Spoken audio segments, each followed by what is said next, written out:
జర్మనీకి చెందిన ప్రఖ్యాత కార్ల తయారీ సంస్థ వోక్స్ వ్యాగన్ తన కార్ల విక్రయాలు పెంచుకునేందుకు భారీ కుంభకోణానికి పాల్పడినట్టు అంగీకరించింది. అమెరికాలో జరిపిన ఉద్గారాల పరీక్షల్లో ప్రమాణాలకు అనుగుణంగానే ఉన్నట్టు నిర్ధారించే విధంగా తమ కార్ల ఇంజిన్లకు ప్రత్యేక సాఫ్ట్వేర్తో కూడిన స్విచ్లు అమర్చినట్లు వోక్స్ వ్యాగన్ తెలిపింది. ఒకసారి పరీక్షలు పూర్తయిన తర్వాత ఇంజన్కు అమర్చిన ప్రత్యేక స్విచ్లు ఆగిపోయి వినియోగదారులు కోరుకునే విధంగా తమ కార్లు అత్యంత వేగంతో ప్రయాణిస్తాయని తెలిపింది. ఇదే సమయంలో పరీక్షల సమయంలో వెలువరించిన కర్బన ఉద్గారాలతో పోలిస్తే 40% అధికంగా వెలువరుస్తాయని పేర్కొంది.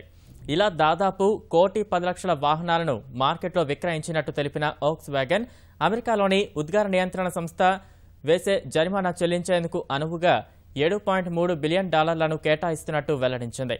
ఈ వ్యవహారంపై దర్యాప్తు చేపట్టిన అమెరికా అధికారులు ఇతర వాహన తయారీ సంస్థలపై కూడా దృష్టి సారించగా ఈ గోల్మాల్ వ్యవహారం బయటపడిన తర్వాత వోక్స్ వ్యాన్ షేర్ ధర 35% వరకు క్షీణించి 4 ఏళ్ల కనిష్ట స్థాయికి పడిపోయింది.